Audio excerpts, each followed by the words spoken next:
Hello, welcome to Healing with podcast. I am Marissa McDevitt, your host, mindset coach, mentor, and founder of Healing Center. Tired of all the BS? So was I. This podcast is my raw, unfiltered take on life, sharing my personal experiences, lessons, and healing practices that helped me break free from the cycles that no longer serve me. I'm just an average woman who decided to stop settling and start speaking up. Here we dive deep into the messy, beautiful, and sometimes painful realities of life, business, and relationships. No fluff, no judgment, just real talk, real growth, and real transformation. This is a safe space for anyone, women, men, and all the beauties in between. So who's ready to raise their standards, heal, and step into their power? Let's learn, grow, and evolve together. Now tune in and let's talk about it. Hurt people hurt people. That's a phrase we've all heard before. But what most people don't talk about is how easy it is to become the person causing the hurt when you're carrying pain you haven't healed. Today's episode is inspired by something currently happening in my life, and it reminded me how powerful unhealed pain can be. First, I want to give a shout out to my listeners all over the world. We're popping up. This is like a dream come true. So I want to shout out Germany, Spain, United Kingdom, France, Hong Kong, Romania, and South Africa. So definitely let me know in the comments if does it translate to your language, or do you all speak English? I would love to know. So here we go. Hurt people hurt people. When someone is deeply hurting, they often push away the very people trying to help them. How often has this happened to you? Because this has happened to me many of times, especially with the friends I've tried to help, with the family members I've tried to help. And usually people with addictions in particularly will destroy everything in their lives.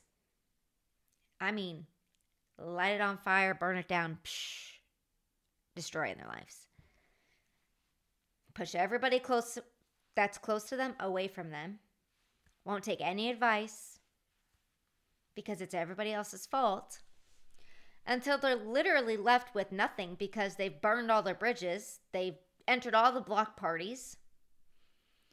And all they have to do is to look at themselves and say, oh shit, it is me.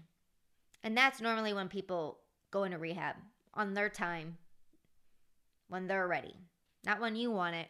Trust me, been there, done that, doesn't work. So addiction isolates people. The reason why I started this episode is because there's a situation that's happening to me closely.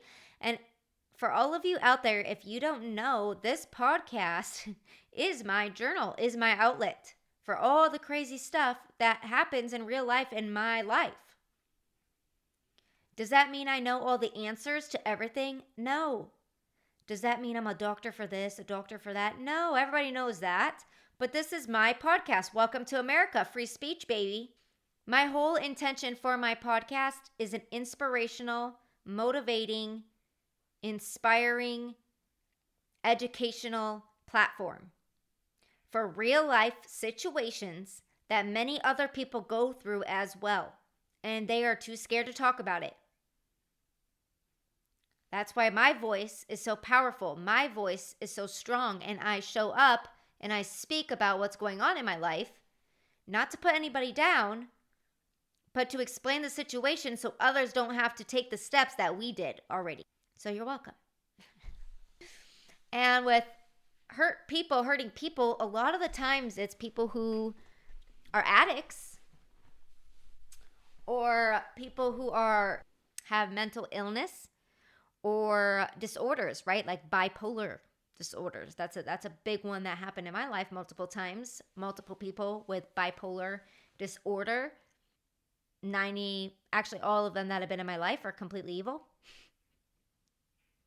They act like your best friend for a little bit, and then they switch on you. It's like multiple personality disorders. That one too. That one's a little scary too, huh?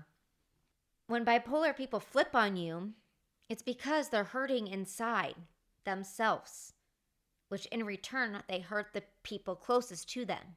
They destroy it. They light it on fire, just like the addicts. Addicts, they don't want to take responsibility for what they're doing. They want the drugs.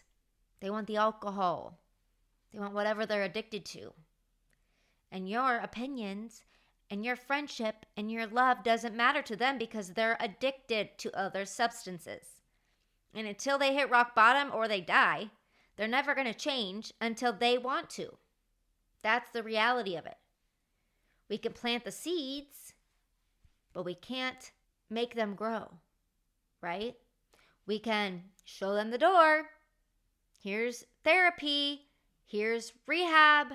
Here's detox centers. Here's, a therapist to get your mental health in order. But they have to walk through the door by themselves. People waste so much time on people who don't want the help right now. How do I know? Because I've done it. I've been the person who was an addict. I've been the person who helped the person try to get off the drugs. I've been the person who was a friend of the bipolar person that snapped on her and tried to destroy her life. Been there, done that. Addiction isolates people. Addicts destroy relationships. They push people away. They burn bridges and they isolate themselves. Why? Because eventually they must face themselves. And in that moment, that rock bottom is when many people finally seek help. And I will be having guest speakers on here to explain their path with addiction or alcoholism or whatever it is. And they're going to tell you the same thing. When they were ready to go, they went. But not because everybody was telling them to, because they wanted to, finally, after I don't know how many attempts. So how do I know hurt people hurt people? Well, let me just tell you a little about my life.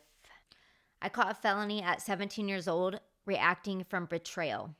The full details will be in another episode on that one, because that was a hard lesson for me to learn. I had toxic teenager relationships with a boyfriend that also went to jail. I would always retaliate with anger. I was very angry for the longest time. I was heartbroken by my first love, and I'm not even kidding. It had been 1 to 2 years. I banned him from all the bars I would be in or any group setting.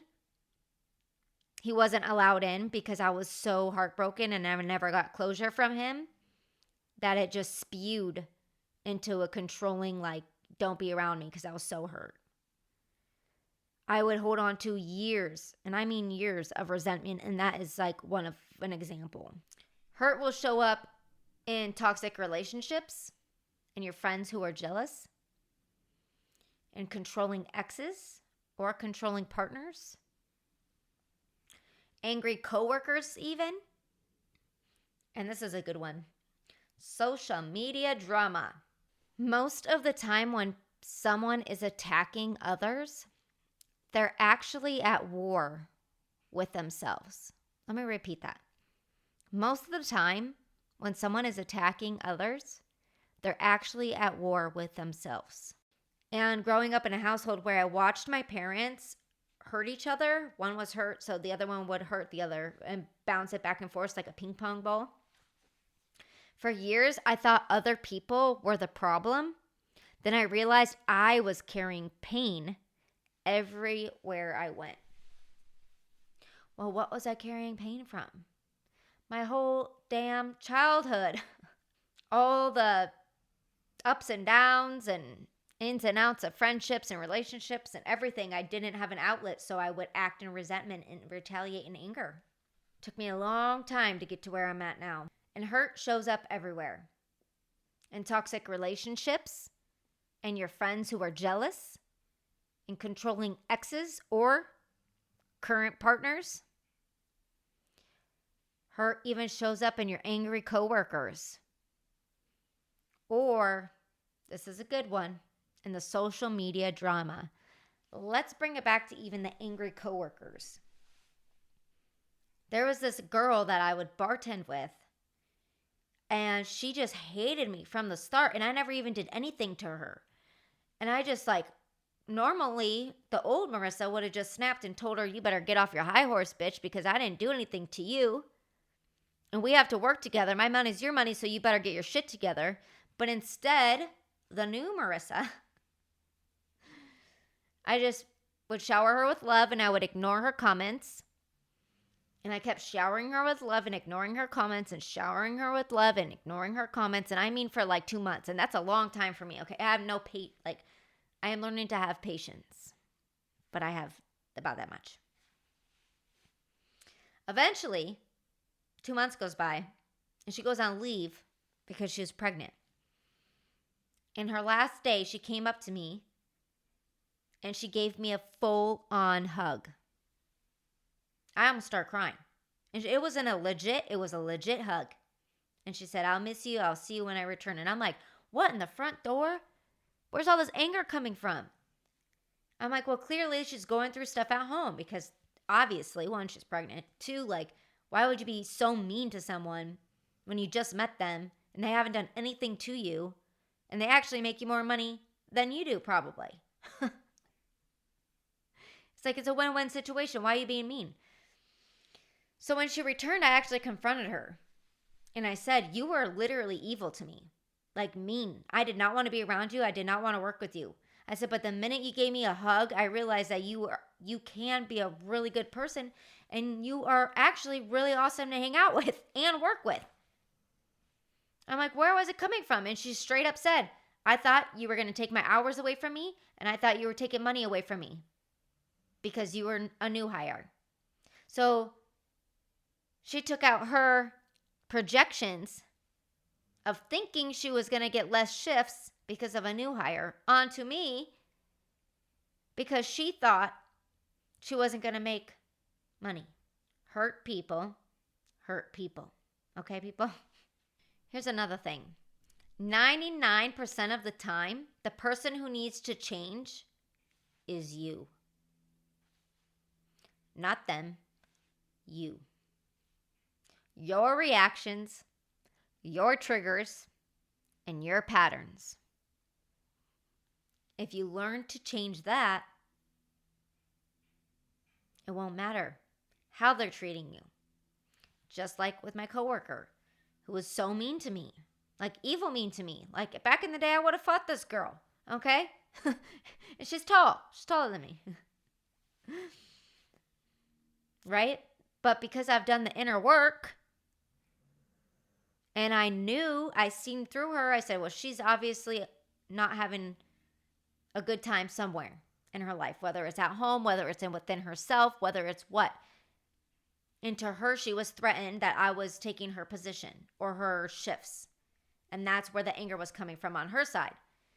But how I stayed grounded and how I stayed center was I didn't let her trigger me. I didn't let her push me to where I would have had an old pattern arise. Okay? My reactions, I had no reactions. I would go in the back and cuss and throw shit to myself because it was difficult.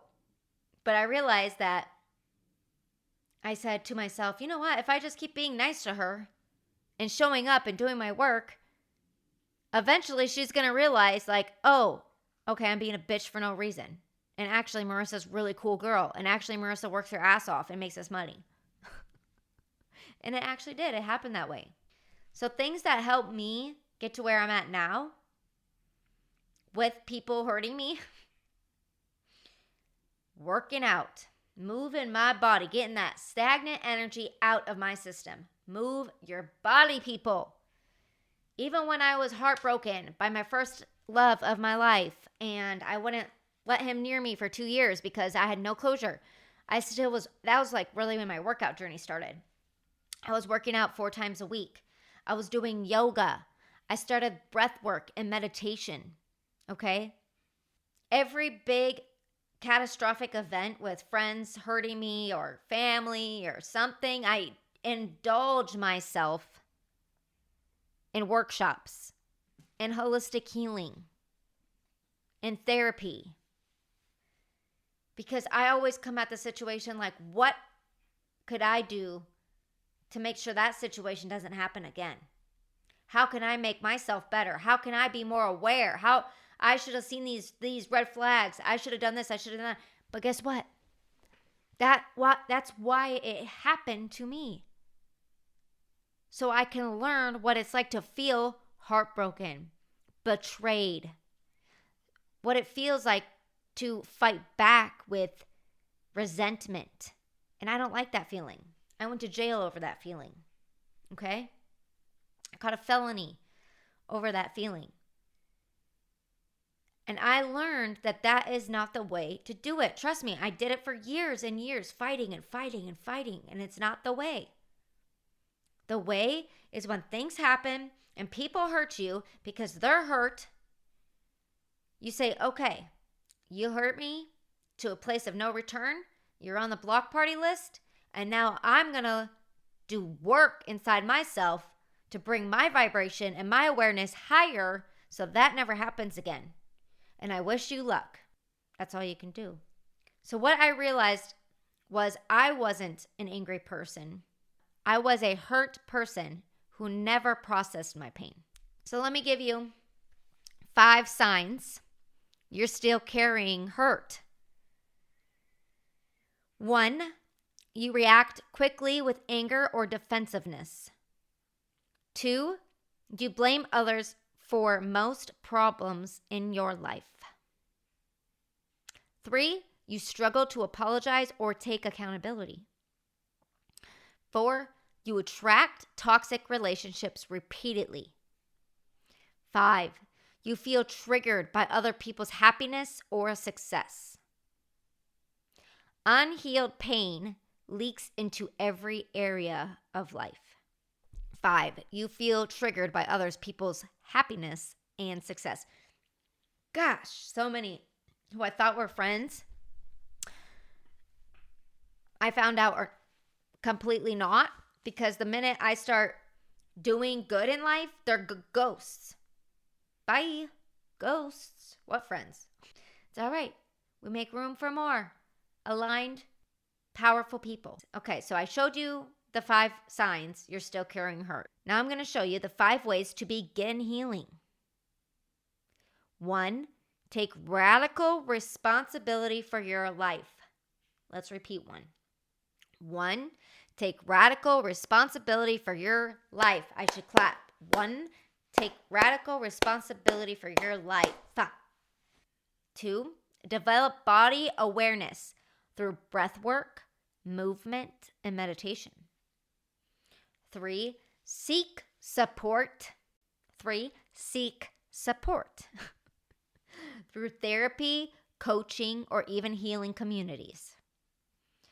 4, stop numbing your pain with substances or distractions. Stop watching TV. Tells lies to your vision anyways. Stop drinking your little heartbreaks away. Doesn't help. 5, start asking yourself, what is the situation teaching me? Healing begins the moment you stop blaming and start reflecting. So if someone is using drugs or alcohol heavy, you can express your concern once, offer resources, offer support, but after that, you step back. You cannot save someone who refuses to save themselves. But if they ask for help, be there if you can. Because that usually means that they're finally ready. That they're finally ready to receive the help. And setting boundaries are self-respect. Y'all, get that together, please. Boundaries are self-respect. Examples from my life, dude. Jealousy, friendships, manipulated people, threatening exes. Like, okay, first off, when I say friends who were jealous, I mean like these chicks were absolutely bat shit cuckoo to the new, okay? They were totally my best friend, and then all of a sudden, they tried to take all my other friends, my partner at the time, my house that I was living in, like literally something off the movies. And it didn't just happen once. This happened twice. Yes, they're both bipolar, so that's why I learned, bipolar people. Not my forte. Okay. Manipulative people. I had a lot of those, including my exes. And I've even had exes threaten me for leaving them or stalk me when I left them. Multiple examples of hurt people hurting people. But let me explain how easy this is these days. It's called a block party. You grab your phone. You hit the block button on your phone. And then you put your phone down and you never unblock them again. I've known people who would block their ex or their partner. They would block their partner because they got in a fight and they would break up. And then a day would go by and they would unblock them. And then they would get back together a week later. And I mean, this shit went on for like multiple years. People do that stuff all the time. People are like, he was a toxic effer. I blocked him. And then a month later, I'm like, who are you talking to? Oh, I'm talking to whatever. And I'm like, wait, wasn't he on the block party? They're like, yeah. I'm like, you don't unblock the people on the block. Once you make it to my block list, you're done. Done like the rising sun. You're done. Hello, people. I personally love the block party. I love the block party. All those scammer calls, block. The block button is one of the most powerful boundaries technology gave us. When someone crosses a line, block, remove, and move forward. You create space for healthier people. Amen. Hallelujah. I personally have a gift of seeing the bullshit in people. And I call them out on it. But why? Because people have called my bullshit out.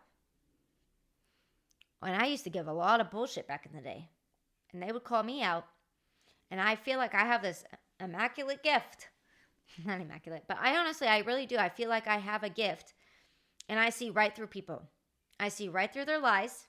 And I see right to the situation. I don't know if it's one of my gifts I've adapted, or my awareness is so high that I just see the whole picture, or because I've gone through so many scenarios myself and around me that I see through the bullshit. And I'm like, oh yeah, boom, boom, boom.